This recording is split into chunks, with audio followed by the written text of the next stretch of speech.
adversaries are people coming to the Lord. That's what he's talking about there. He's not really talking about people in that sense. He's talking about sin, unbelief, doubt, those kinds of things, which shall devour the adversaries. He that despised Moses' law died without mercy under 2 or 3 witnesses. You see, he's giving a comparison there. You know, he says, when the old law was active, even if you didn't keep that, there was a penalty to pay. And I think he gives a reference here in Deuteronomy.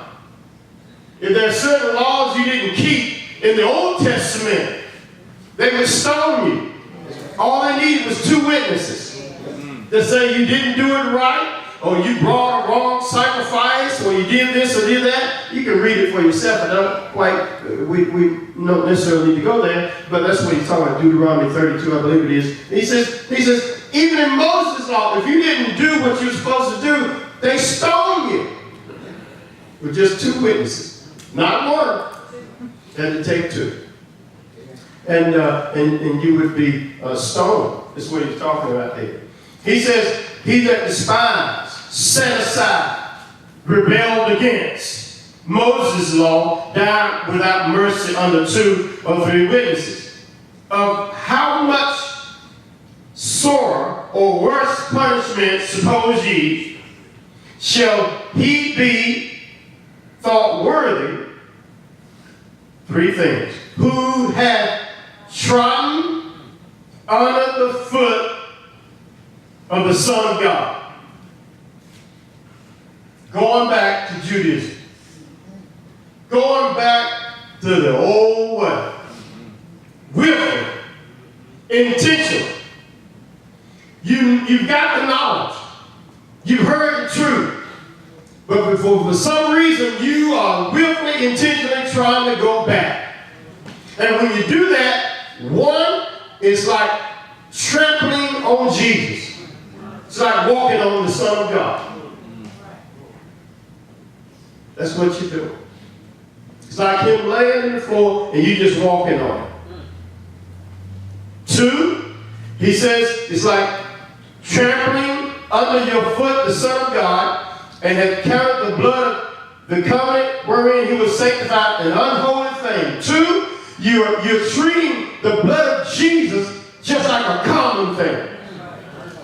The King James says the word, what, common or unholy, which is the same word. It's actually used in Acts. You remember that it was Peter, I believe it was, that was on top of the roof there, and he saw these things coming down, and the Lord told him to eat, and he says, Lord, I can't eat this unholy thing or common thing. And Jesus says, don't ever call unclean what I have called clean. That's the idea that he's talking about there. And so you're making the blood of Jesus just like the blood of any man or cow. That's what he's talking about.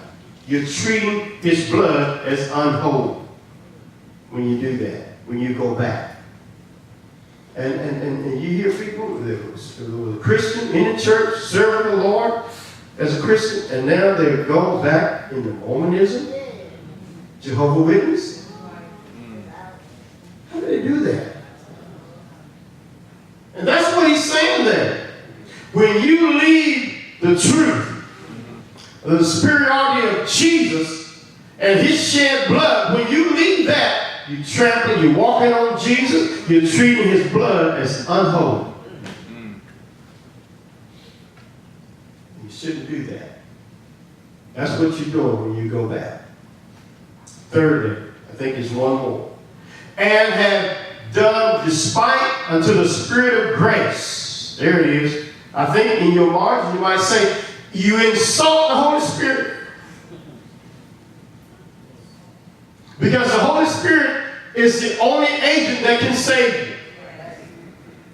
And when you insult the power of the Holy Ghost, because anytime you get saved is because you were convicted by the Holy Ghost.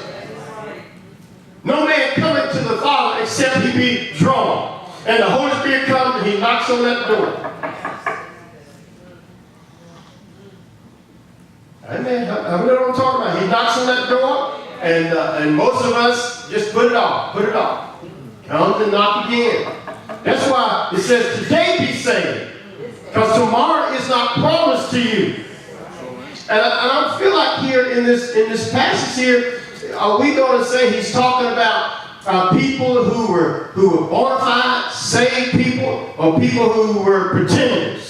That's the debate, and theologians argue about that till the cows come home. Because let's get into, can a believer ever lose his salvation? And once saved, always saved. So you can debate that. But I want to say is that if you're in the church and you are not sure of your salvation, you better get saved now. Amen. Because as the Holy Spirit keeps knocking on that door, keep knocking. Okay? And you say, not now. Come back later. I'm not ready yet. A few more things I want to do. You come back and knock again. Oh, just a little while. I just need to party a little. I'm not ready yet. You could die in your sins. I'm glad I didn't die in my sins. Amen. If we have family members, relatives, if we have co-workers, we need to be talking to them.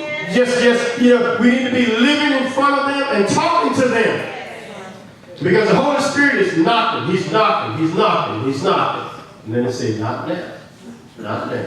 And so 3 things he talks about there, that in order for you to go back, you're going to have to walk on Jesus. You're going to have to treat his blood as unholy blood, and just treat him like just like John Kennedy getting killed or Martin Luther King getting killed. You put him in the same category. And that's what he's saying.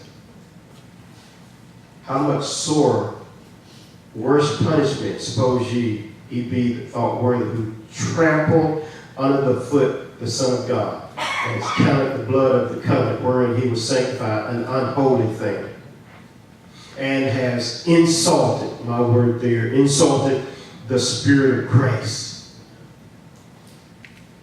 My God. Not ready. God. It should grieve our heart. And we should weep. We should not be judgmental, because he's going to talk about judgment belongs to God. But you see people who you know they need to be in the Lord. They need to be serving the Lord. They're still out there.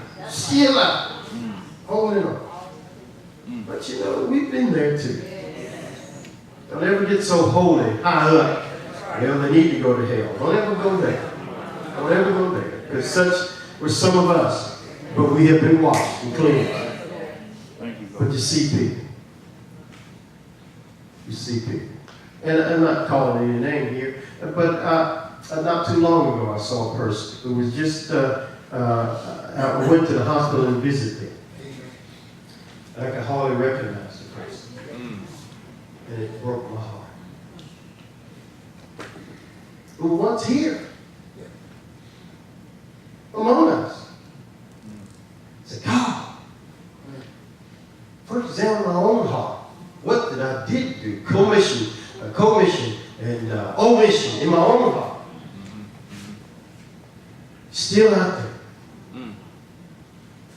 And then Spirit it's a warning. It's something that happened in the past. What if it's still got them out there? It's still strung out there. Still strung out there.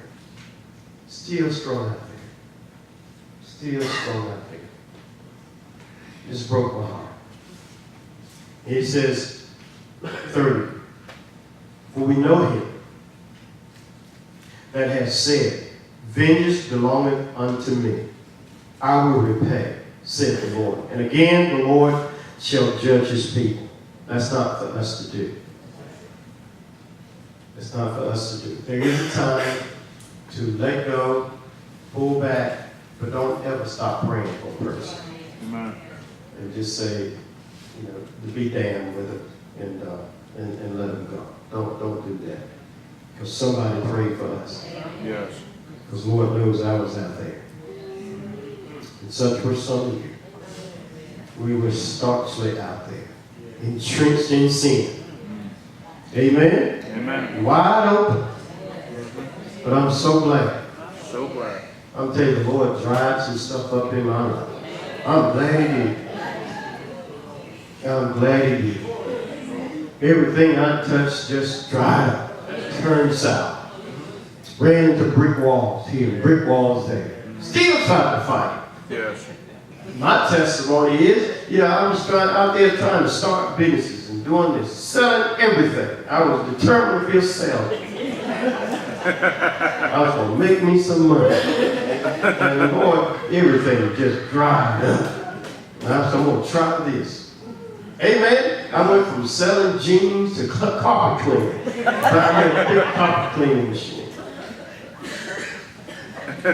All the while running from God. Running away from God. Running away from God. Running away from the Lord. Just fighting God. Until He closed in one day. I was boxed in. I remember exactly where I was. Boxed in. I laid out on the floor and asked Him to come into my heart and save me. I've never been the same. Never been the same. Sin, guilt just rolled away from me. Thank you, God. And I said, Lord, take this life of mine and use it for your glory. Yes. Amen. Amen. And won't He do it? Yes, He will. And so He says, vengeance is mine, I will repay.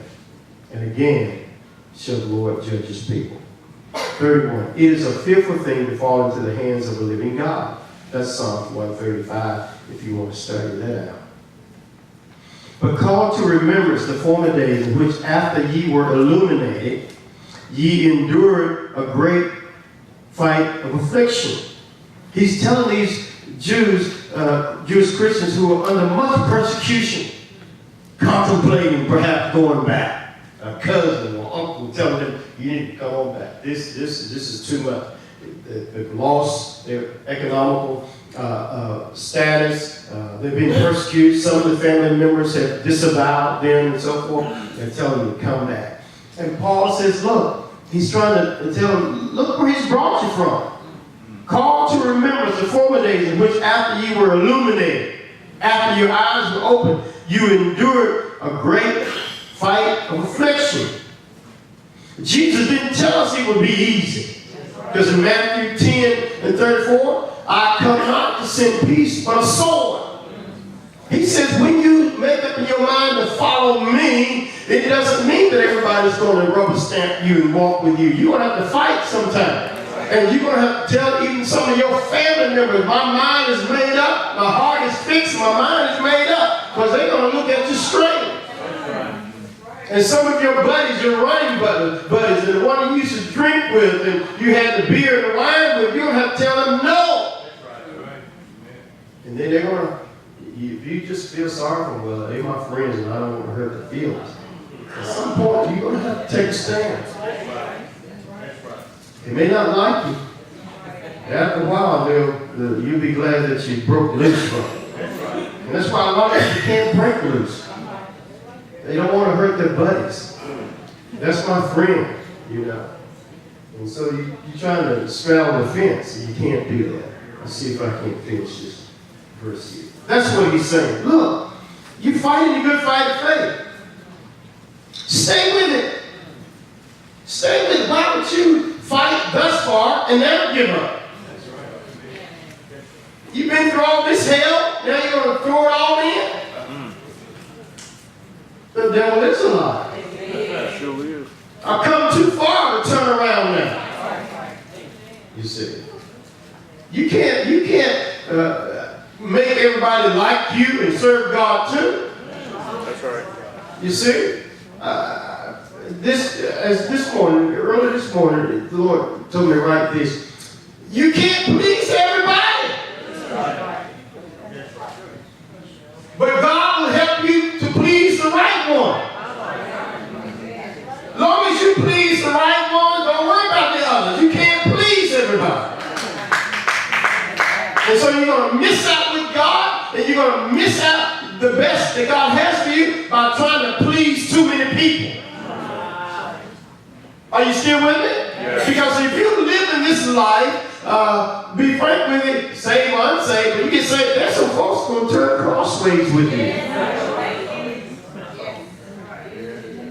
And if you're so tender in your heart that you don't want anybody to be crosswise with you, you're going to be messed up from the floor up. That's right. You got to be able to withstand the fact that some folks don't understand you. Some folks may not just like you. They may not the way you look, the way you hold your head. Amen. The way you walk. And you can't fix all that. That's right. And you have to be good. I call it be comfortable in your own skin. Yes. And say, I am who God says I am. And if I please you, praise God. But if I don't, praise God, I'm going on anyhow. I'm going to run on and see what the enemy's going to do. Stop trying to please everybody. You just can't do it. You just can't do it. You have been called to do that. And that's what I was meaning by Matthew 10:34. You ought to read it. I've come to set a man